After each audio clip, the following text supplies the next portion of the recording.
Good morning and welcome everyone. It's a pleasure to see so many people here. We are a bit late on time, so I'm very happy to be here. On my right, my name is Kristofer Andreasson. I'm a rheumatologist from Lund, Sweden.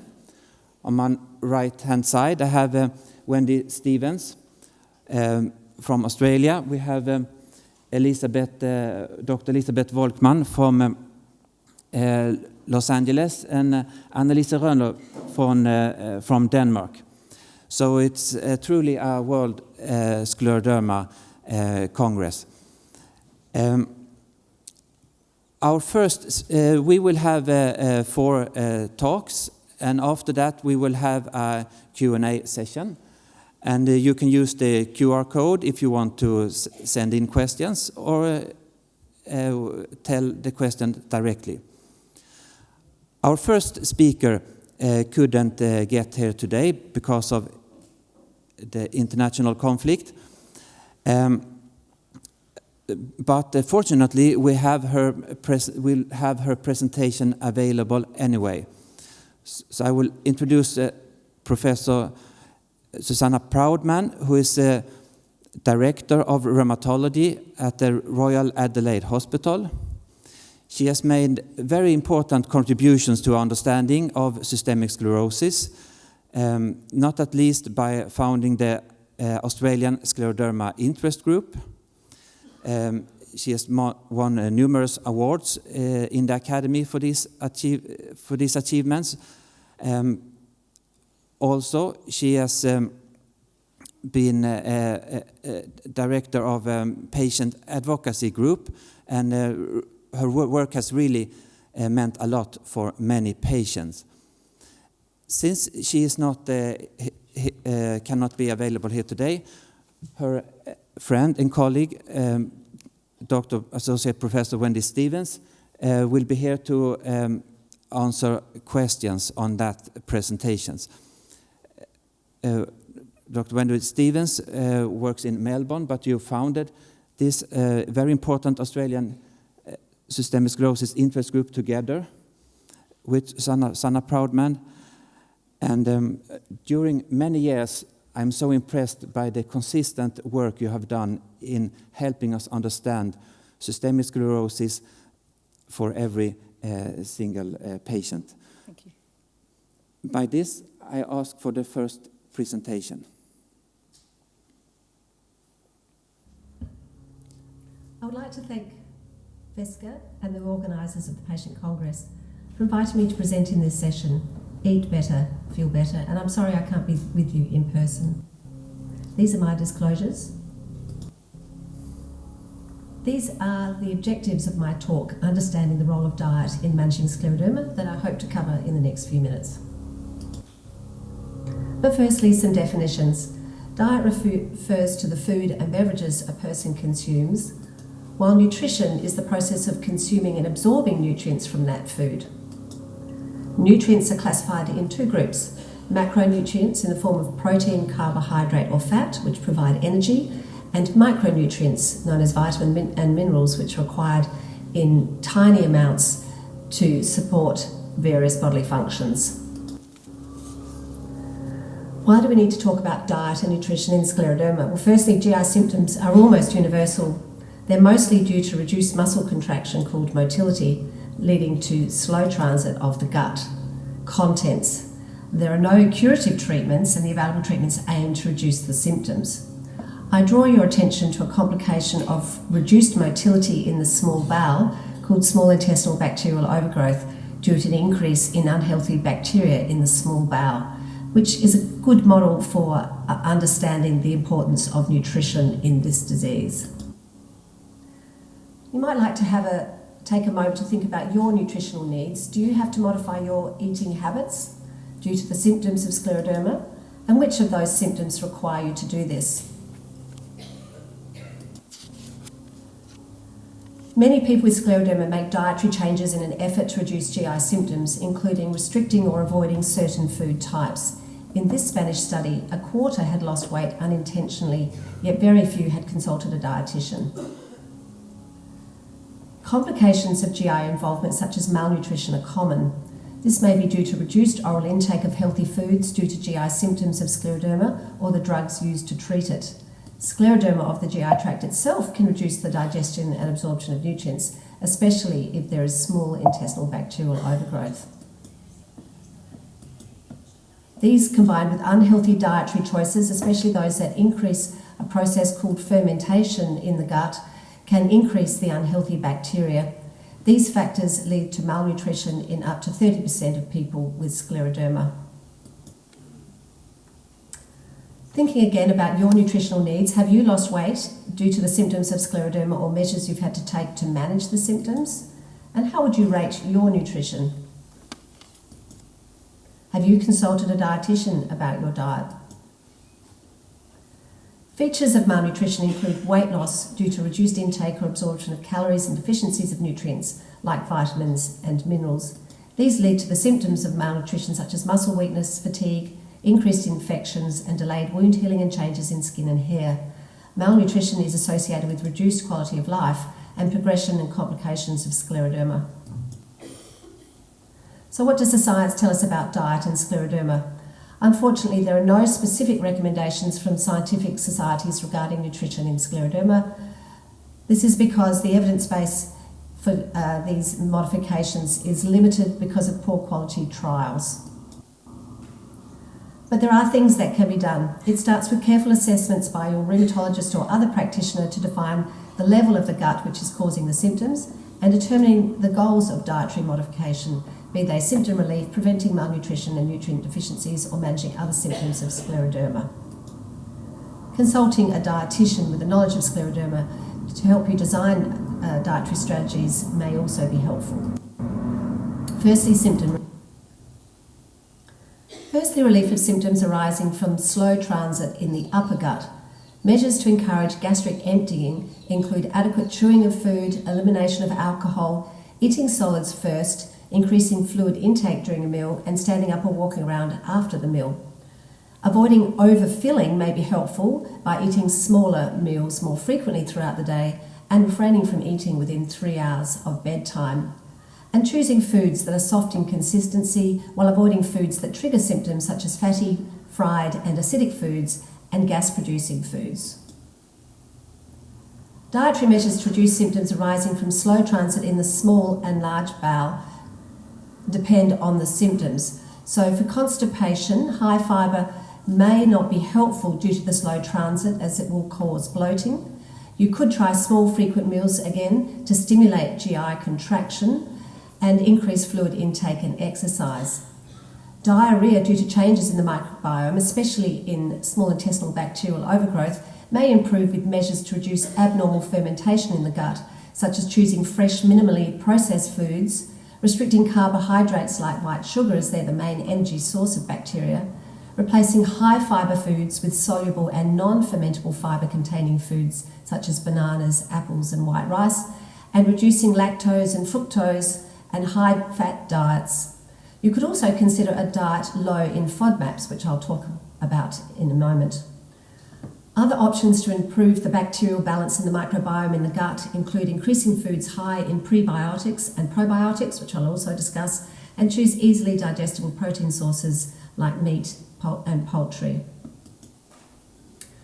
Firstly, in relation to preventing malnutrition and replacing deficient nutrients.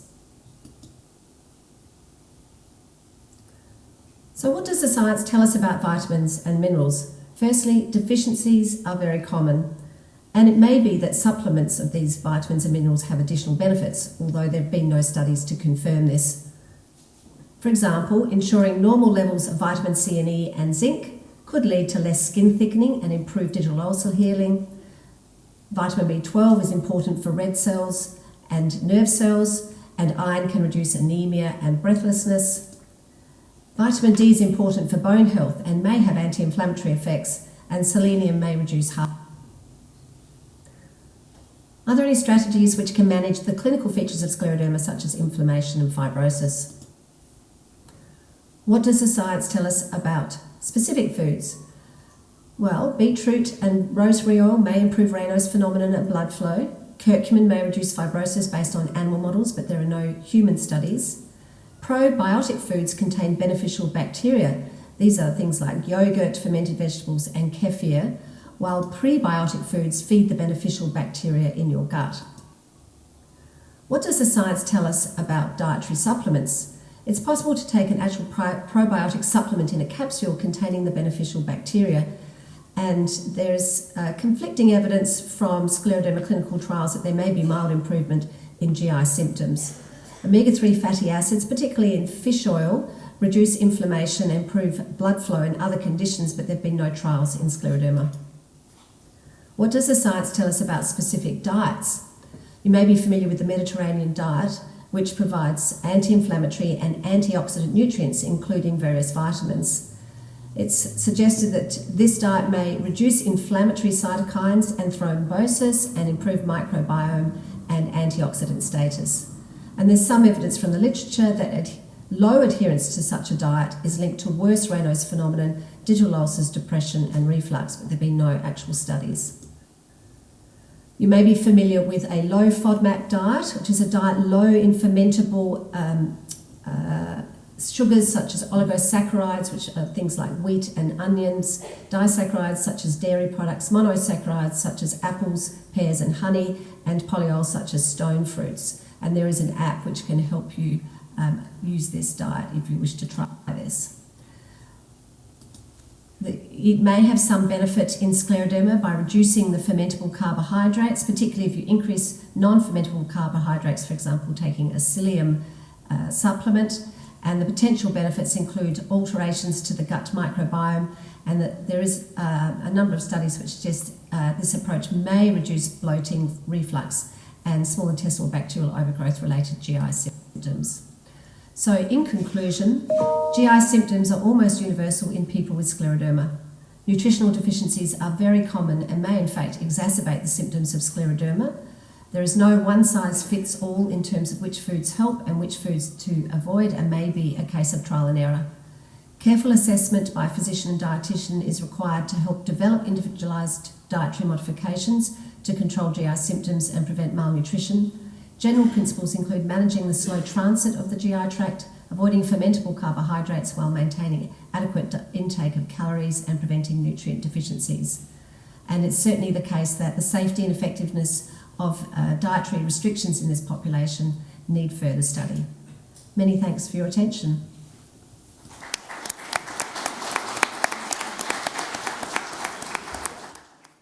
We thank Susanna for this very nice presentation, and please hold your questions and we take them together afterwards, and we are so happy to have you here also. Thank you. I will continue.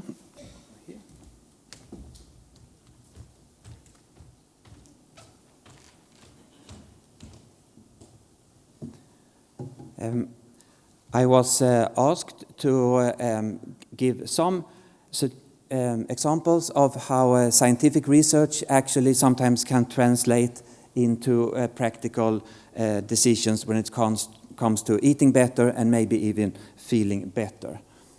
So I will give a few of those examples, and I take the liberty to discuss mine and our gut feeling in relation to some of these things. We come back to that. We have heard about lactose tolerance or lactose intolerance, and this experience that has been shared by many, one of having lactose intolerance together with the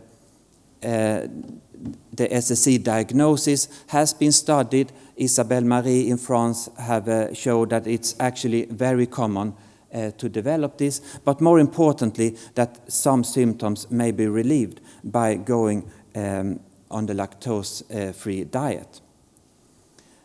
There is a discussion about caffeine, which I think have some scientific basis that I would try and mention.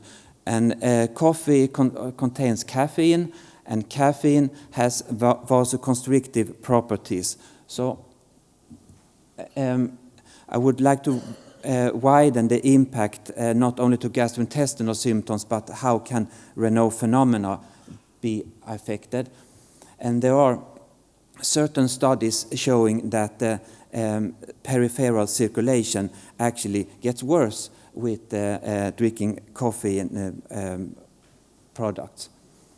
But more importantly, I think there is also these positive experiences of changing to decaf and having less symptoms. And this is not only applied to Roennow phenomena, but as well to the reflux disease that we also heard about earlier. So I think one should at least try it for a week and see if it's worth it for me personally.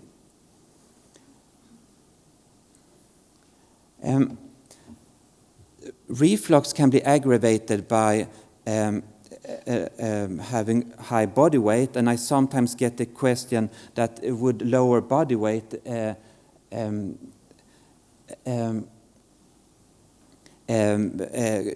make me feel better. It could make the reflux feel better, but I want to mention in this perspective that weight loss, if it's intentional or not, it may aggravate Raynaud's symptoms. It's like when it gets cold, we close the doors, make sure we keep the heat inside. The body do something similar when we do not have enough calories sometimes and constrict the blood vessels. So that from a practical viewpoint, I actually say sometimes, if you for some reason want to lose weight, don't do it in the winter.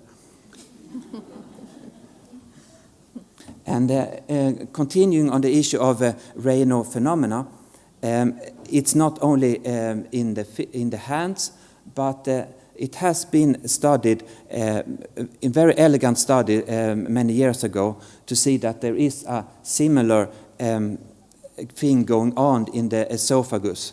So when we think what to eat, that we think not only about the constitutions, but actually also about the temperature of what we're eating. That being said, about some things that can be learned from scientific evidence, I want to go back to this with our gut feeling. And I want to start with heartburn. What is heartburn when we experience it? And I want to mention a few characteristics that heartburn can sometimes have.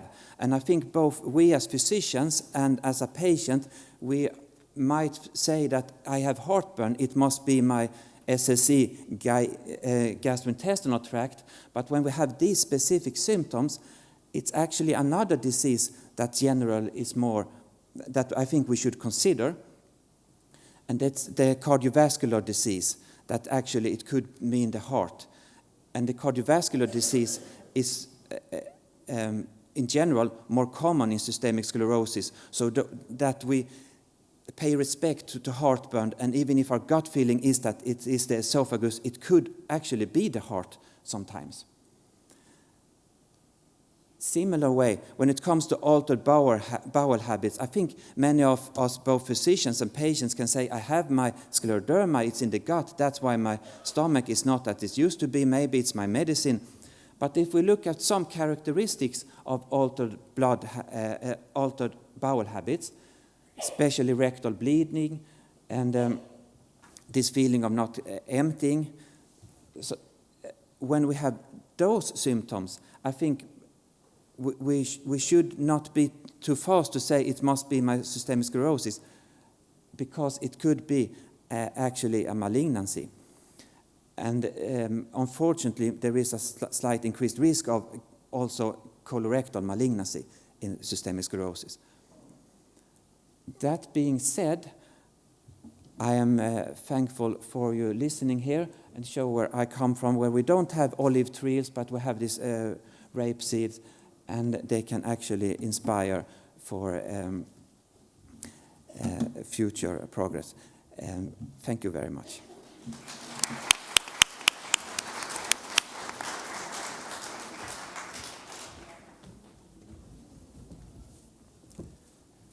And with that said, it's a real honor to present the next speaker, Associate Professor Elisabeth Volkmann, who is the director of the Systemic Sclerosis Unit in Los Angeles, United States. Elisabeth has really changed the way we treat systemic sclerosis, not at least when it comes to the importance of mycophenolate. Beside that, she has also really put forward the field of what is happening in the gastrointestinal tract. Also, I think we will learn that Elizabeth really practices holistic medicine. And for those who are more interested, she actually has an Instagram account where you can learn more about that. So it's a real honor to give the word to Elizabeth, please. Thank you so much, Kristofer. We've actually worked together for many years on gut microbiome research, so I'm very grateful to have him as a colleague and a friend, and very honored to be here with you today to speak about how you can rebalance your gut microbiome when you live with systemic sclerosis. So I'd like to outline the objectives at the talk here. We're going to describe gut microbiome changes in SSC, outline some dietary strategies that could help you restore balance in your gut microbiome, and then some simple nutritional approaches to improve your health. I like to approach nutrition in a very gentle way because I think when people make very sweeping changes to their diet and change everything at once, it's hard to sustain those changes. And I think when you live with an autoimmune disease, it's good to just be gentle on yourself. So what is the gut microbiome? This is a question that some of you may have. In your intestines live a number of different organisms, bacteria, viruses, fungi, and this is what we call the microbes. But these microbes also produce things called metabolites, and they have their own DNA. And so all of this combined is your gut microbiome. And when you're born, you actually don't have any bacteria in your gut, and it starts the moment you're born when you start eating and interacting with the environment. That's how your unique microbiome forms, and no patient has the same microbiome as someone else. We know now from a lot of research, not only in scleroderma, but in other autoimmune diseases, that patients can have alterations in their gut microbiome. So you may have started out your life with very balance of bacteria in your gut, and over time there can be imbalances or alterations in this overall composition of your gut bacteria. And we call this dysbiosis. And now there's more evidence that the more dysbiosis or imbalance that you have in your gut microbiome, this can lead to inflammation. But not only inflammation, there's now emerging evidence that it can also cause disruption in blood flow. And it can also lead to fibrosis and also affect how your nervous system functions in your gut. So the bacteria actually control a lot of different functions in the gut, and all of this combined can contribute to some of the symptoms that you experience when you live with systemic sclerosis. And we at UCLA did the first study to look at the gut microbiome in patients living with systemic sclerosis.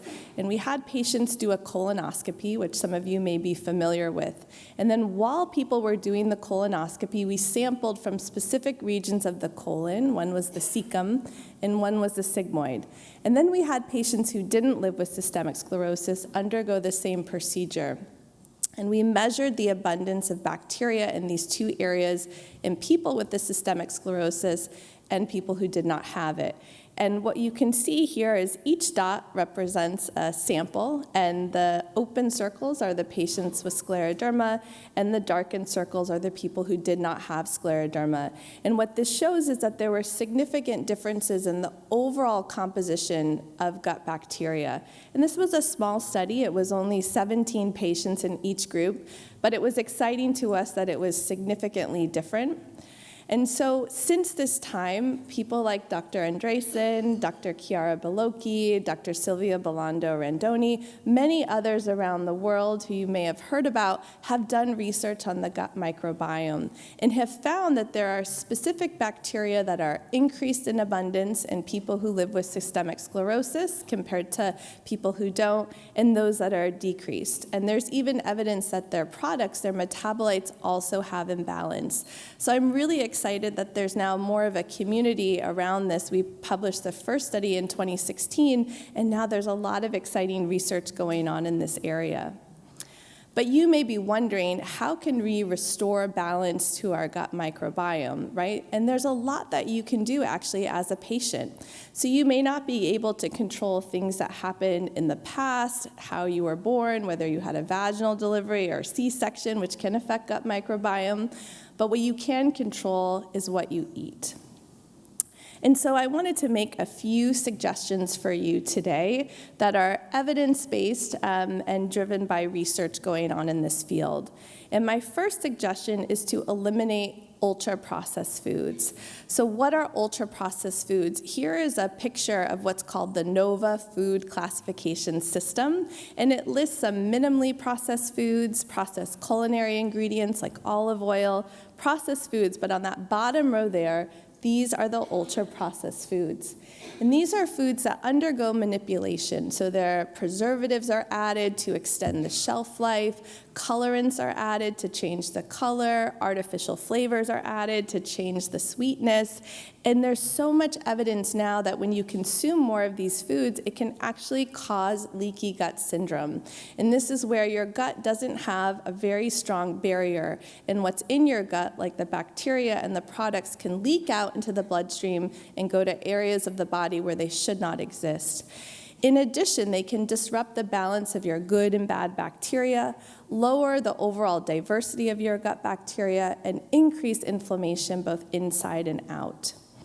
We also did a small study recently at UCLA where we looked to see what was the relationship between a patient's ultra-processed food consumption and their GI symptoms. So we measured the GI symptoms using something called the GIT 2.0, and maybe some of you have taken this questionnaire, and that is on the y-axis here.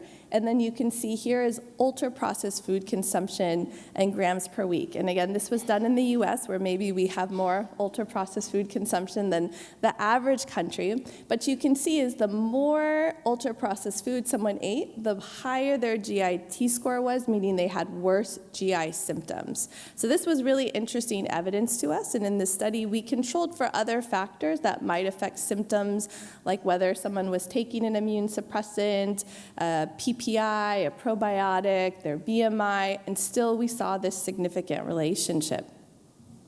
So I like to give people alternatives because I think oftentimes when you live with an autoimmune disease like scleroderma, you're told what not to do. But that can have kind of a negative effect on your mentality if you just feel like you're living a life that's so restricted. So anytime I advise a patient about diet, I might give a suggestion of what to avoid, but then I'll give something that could replace it so people don't feel like they're living in a really restricted space in their life. So if you're someone who likes crackers, and I find that many patients, when they have symptoms like diarrhea, it's very calming to eat a cracker over something else. There's now seed crackers that exist, so they won't have wheat and things added in it. They won't be heavily processed. And if you look for, a cracker that has 5 or less ingredients, it's probably not ultra processed. It might be safer to have than something that, if you look at the ingredient list, has 20 ingredients and many of the names you can't pronounce because they're chemicals. There's also things like kale chips, which you can make on your own or buy in the store. Instead of traditional soda, which probably most of you don't drink because it can really affect reflux, there are now sodas that have prebiotics in them, and we heard a little bit from Dr. Proudmann about how prebiotics could be helpful to you. Instead of having white processed bread, there is some evidence that having sourdough bread actually can help with gut bacteria balance. So if you are able to eat some bread, and again, I would caution you if you have difficulty swallowing, having too much bread at one time, but sourdough is something that can actually have a beneficial effect on your microbiome because it's fermented. And then if you were to have a traditional breakfast cereal, which again is very common in the US for people, you can replace this with things like farro, quinoa, oats. These are foods that just have one ingredient, so they don't undergo a lot of processing.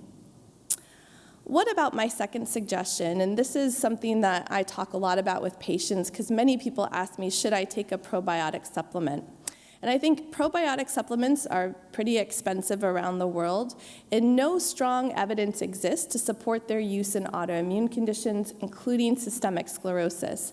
I tell people to eat their probiotics. So what do I mean by this? You want to be consuming foods that naturally have probiotics. This is the way nature designed you to receive your probiotics, these healthy bacteria, and it's given to you in a way that your body can tolerate them. The other thing that's important to know is that when you're taking a probiotic supplement, these are often not regulated, so you don't know exactly what you're getting, and usually these probiotic supplements only have 1 or 2 strains of bacteria, whereas if you eat something that naturally has probiotics in it, like a yogurt, what can happen is that you're getting other beneficial strains at the same time, again in the way your body was designed to receive them. In addition, when you eat food, you get other health benefits. So if you were to have a yogurt, you get calcium. If you have pickled vegetables, you can get vitamin A and C. Tempeh gives you iron. So you're getting other vitamin and minerals that you wouldn't get from just taking a supplement. And so here are the best sort of probiotic foods, and I know people are taking photos, so I'll just let you take a photo of that here because we're running out of a little time. And then what about prebiotics? So again, Dr. Proudmann mentioned this. Prebiotics have undigestible fibers in them, and what they do is they nourish your gut microbiome. They help those good bacteria live and grow and don't allow the bad bacteria to proliferate.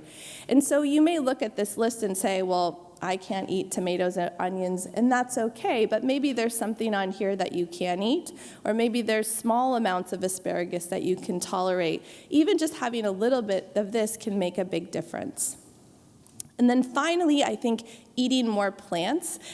There's evidence now that eating a plant-based or plant-predominant diet can have a number of health benefits, not just in terms of autoimmunity, but reducing your risk of cardiovascular disease and cancer.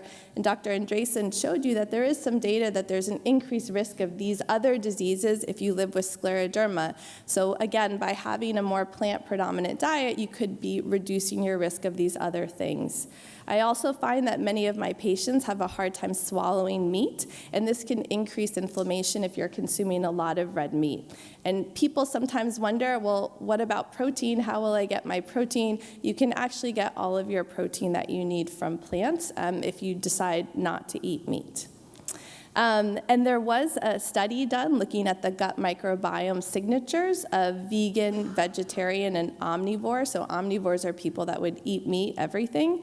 And red meat was a strong driver of having more bacteria that promote inflammation and having worse cardiometabolic health.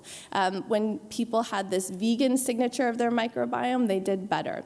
So I'm not telling you completely change your diet and don't eat meat, but I think trying to minimize it to increase more plants might benefit your health. And then finally, just recognize your uniqueness. As Dr. Proudmann said, there's no one diet that works for everyone with scleroderma or every autoimmune disease, even though you may see that on social media. I think you want to recognize that you're on your own journey, not just with this illness, but in your relationship to food. And all of us have a unique genetic background, cultural background, and this is going to influence how you eat. And I think doing the food diary can really help you make important discoveries. So again, this is the final slide, just a summary of nutritional suggestions. You want to seek alternatives for the ultra-processed food, eat your probiotics and prebiotics, consume more plants, and just recognize your uniqueness. And then, as Dr. Andreasson said, I do have an Instagram that I recently started where I share information. And if you're not on social media, which is totally fine and probably better, I also have a monthly newsletter that this would come to your email if you decide to sign up just once a month with tips about self-care and nutrition that might help you on your journey. And I thank you for your time today.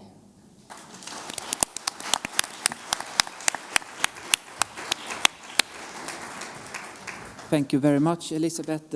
Wonderful, as always. I'm happy to present our next speaker, Annelise Roennow, who has had systemic sclerosis for almost 2 decades, but who has increased awareness of systemic sclerosis both on a national and international level. He has been a part of many advisory boards, and in your professional life, you work as a librarian. So please, go ahead. Thank you very much. This is a very great session to be a part of, because sometimes people say you are what you eat, and I don't know if that's true, but let's dig into the patient perspective. So as you just heard, I am a librarian, I'm also a patient, and I'm a patient advocate. So I try to work my way through the jungle in the spare time, in the little time I have being a part of living with scleroderma. So I'm not here to talk about nutrition in general or my experience with nutrition, because I'm no expert in this regard.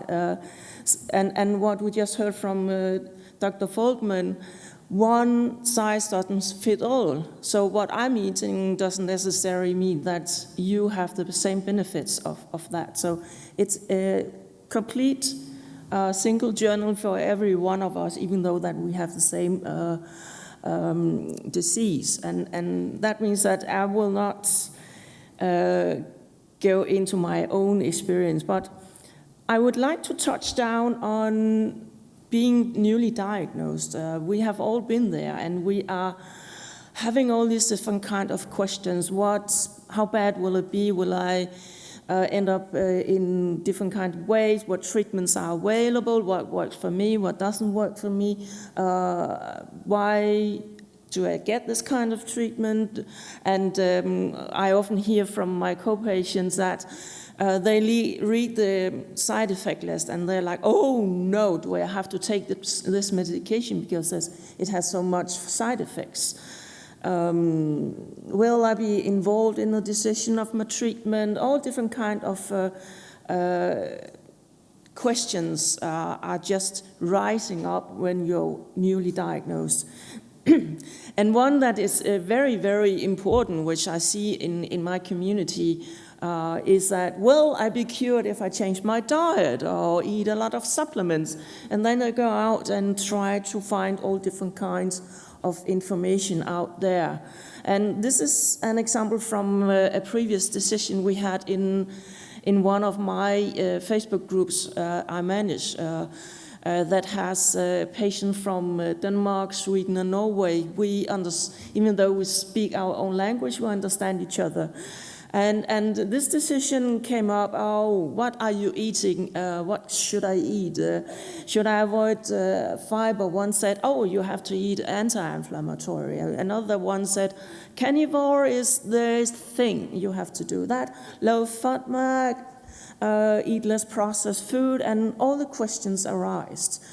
And this is what many patients, no matter where you are on your journey, do. You try, you go out, you seek information, you search on Dr. Google what is available for me to eat, being a scleroderma patient, but you do not know if you're following a influencer that might not have any health care education that knows about the complexity of our disease. So the question is, what is best for us? And those people, do they know the complexity of our disease? And there are some food that have connection with the medication that you take. So there might be some side effect of the medication.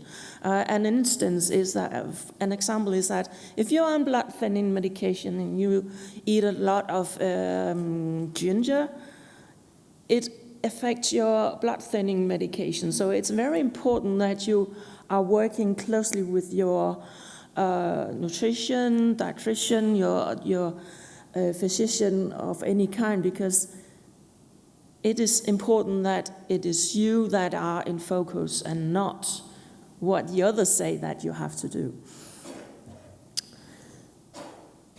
And we have in the previous session and also here touched bases in that it's important to be aware of what you eat and what you do not eat, and avoiding alcohol, caffeine, chocolate can make things worse and do the reflux. And even though that we are having the same disease, one size doesn't fit all. As we heard yesterday, it's important that we have focus on our nutrition. It's important that we make sure that we are hydrated even though. And eating slowly is also a very, very good idea to avoid the food to get stuck in the esophagus. My advice is that work close together with a dietitian that knows about your disease, that knows about scleroderma. And we had one in the hospital where I am that guided in specific kind of nutrition that is good for you no matter what kind of symptoms which you have.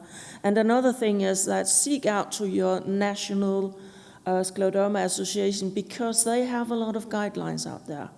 For instance, my association have this guidelines for useful nutrition that is free on our website. You can download it.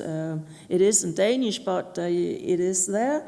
And this has been supported by the Danish Scleroderma Association, and it was written in companion with the GI specialist that's at the hospital, along with the dietitian. So these are the good information that are out there instead of asking Dr. Google.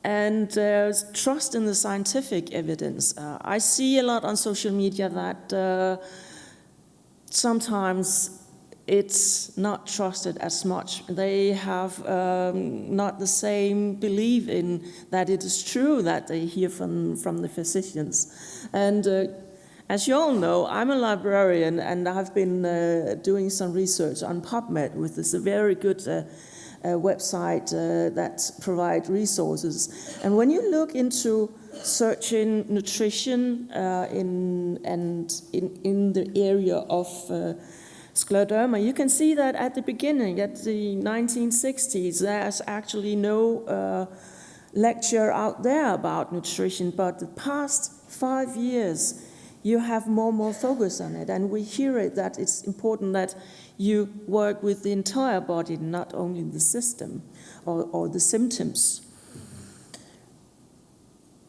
So eat better, feel better. The ultimate dream is that we have a global guideline on nutrition as a non-pharma treatment on a day-to-day solution for each scleroderma individual to adapt to their own symptoms. Just like a dictionary of a kind where you can plug, okay, I have this kind of symptoms. It could be online, it could be electronic, so you can type in your different kinds of symptoms, and then you are provided with a good plan for what is useful for us. And what is also important is from the patient advocate perspective is that patient education about nutrition while you're having this disease is so important. And it's okay to seek information on the internet and social media, but be very close and alert to who they actually are. Are they educated in this area? Do they know the complexity of our disease? So it's important that we find out what works for you. And it's also very important that you remember that you have to maintain your quality of life. It's okay not once in a while to have a glass of wine if that's what you want, but be aware of the side effects of what you are consuming. So I want to thank you for your attention.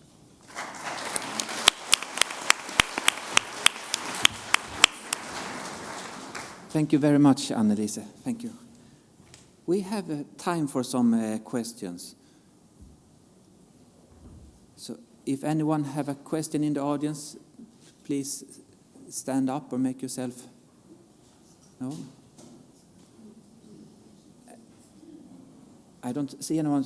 I would like to ask Wendy, would you like to complement with any perspectives?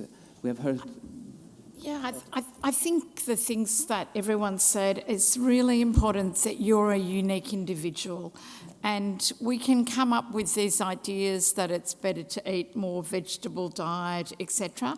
But some of my patients get quite iron deficient, so then they might be better adding a bit of high quality meat rather than taking a supplement, because supplements upset them. And they can often use soft meats, wetter meats, not processed meats, but, stew it down well, use mince, things like that.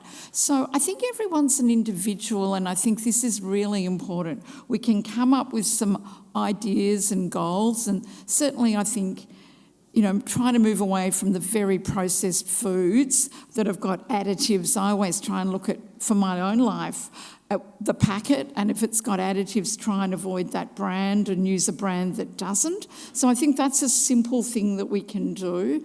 And then we just have to modify it around ourselves. Yogurt's great, and it doesn't have a lot of lactose in it, but some people can't tolerate lactose. And I think it's important we don't beat ourselves up about it. And as you said, it's just change a few little things at a time.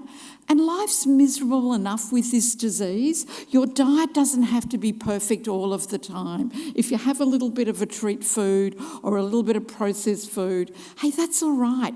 It's not going to cure your disease or make your disease the worst disease. It might help a little bit along the way, might help your symptoms. Thank you very much. We have a question in the middle.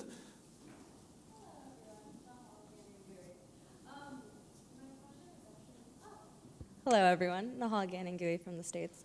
I had a question for all of the panelists, actually. So when it comes to using the food diary, seeing what foods might cause inflammation or reduce inflammation, when you're doing the food diary, how long should you take a food away to see if your symptoms improve versus add a food to see when your symptoms improve before making a determination on whether you should include it in your diet or not? Thank you. Want me to start? Yeah. So from a personal perspective, I have actually tried that, to take away some ingredients which might be difficult for the stomach to process. And many years ago, a couple of years ago, I did the low FODMAP diet. And it's not a diet you have to follow all through the next many years.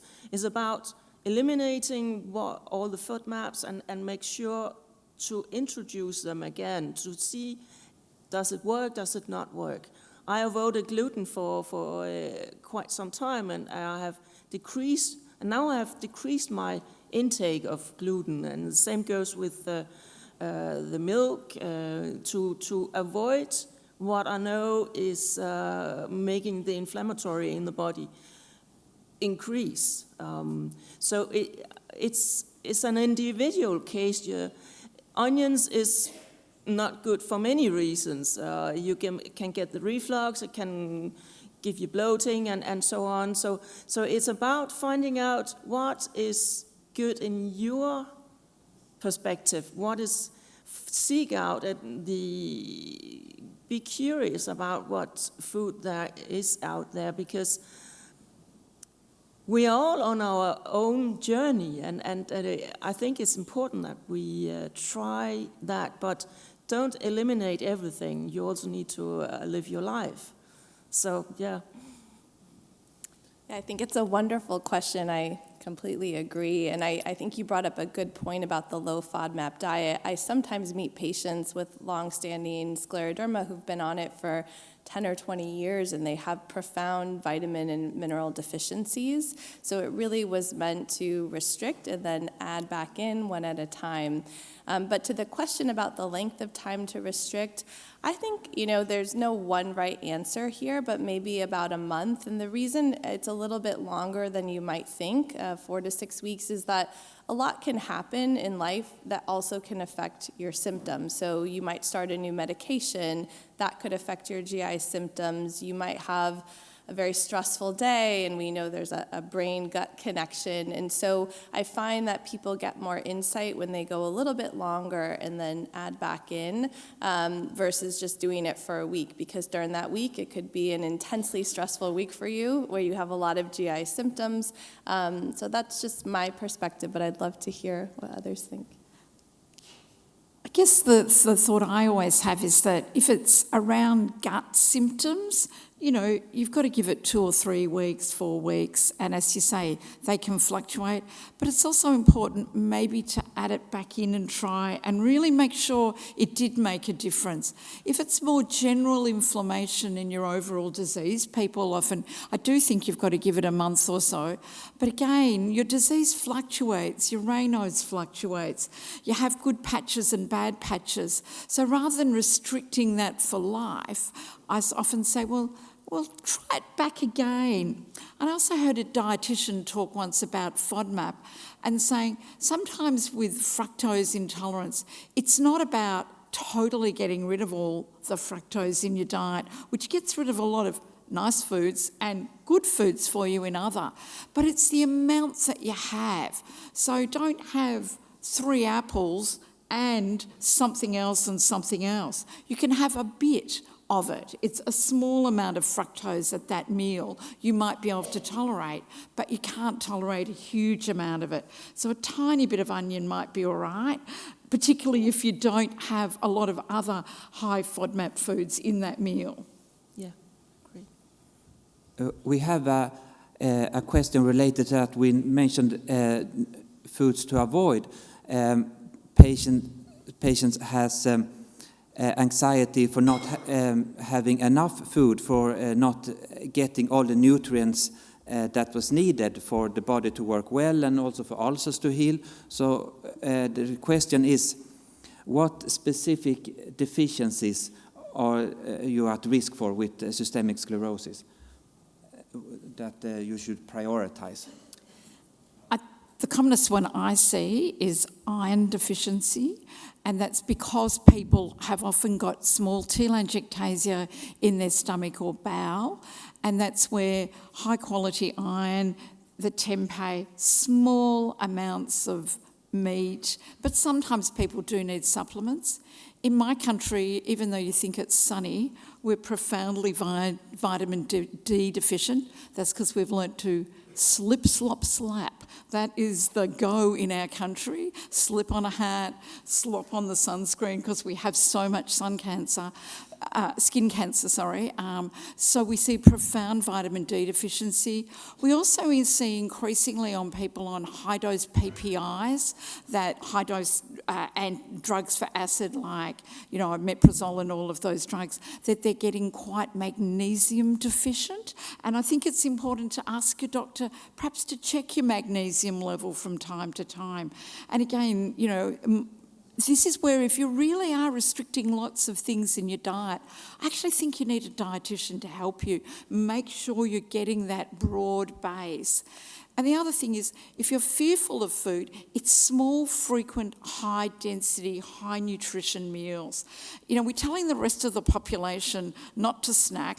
We're telling you guys actually snack regularly, and we're telling them to eat lots of lettuce and stuff so that they don't put on weight.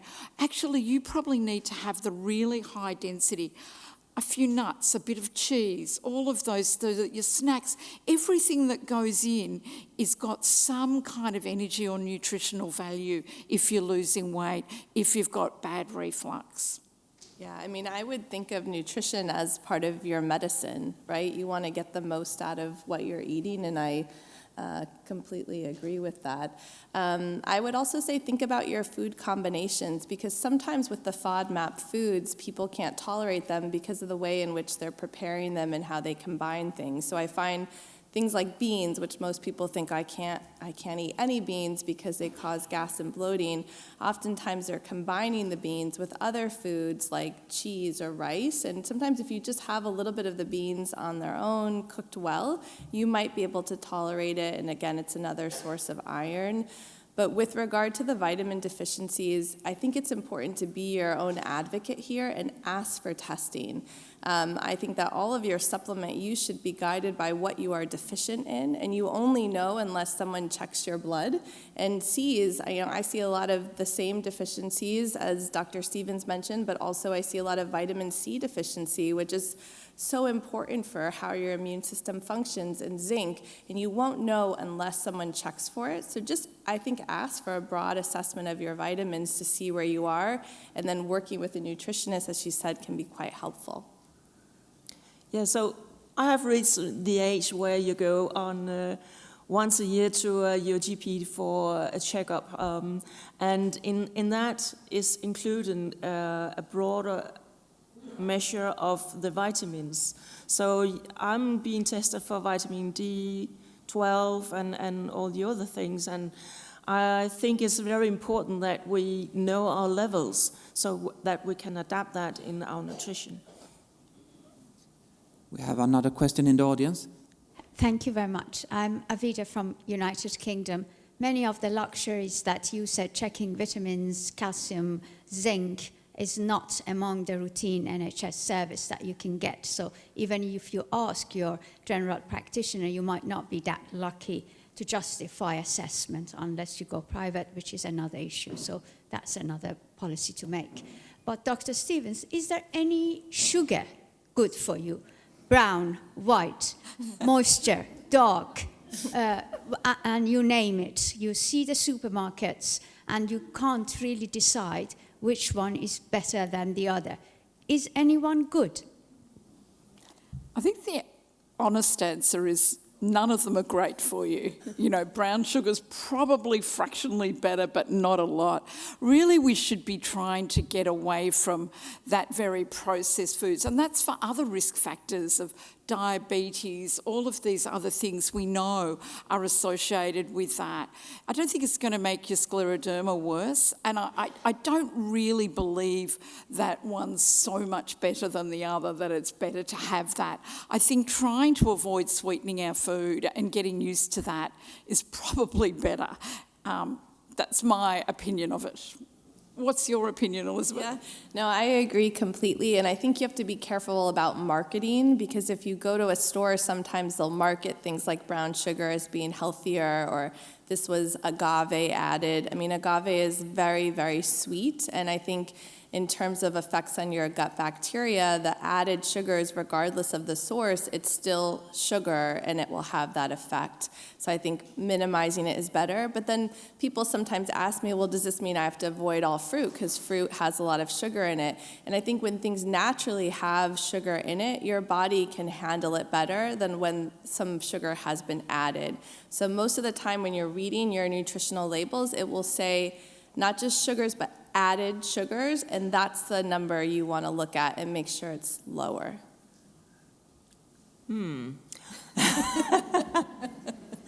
Yeah, I love every kind of sugar. And I think that many of you in the audience can say, oh, sugar is great. We want some candy.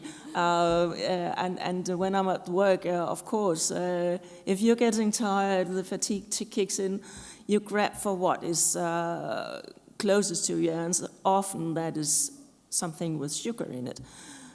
But you could slightly change this into nuts or raisins and so on, so that you can still get some sweetness, but a bit more healthier. Can I say, I think it's really, again, important you don't beat yourself up about this, that, if you have a little bit of sugar, you have a little bit of treat, you like a little bit of sugar here and there, and you're not overweight, you haven't got diabetes, just be a little bit kind to yourself. You're living with a tough disease. Thank you very much. I think that it's a very nice concluding remark, as we now will enter the break for some refreshments. I want to say... Without sugar. Cookies outside. With or without sugar, with or without caffeine.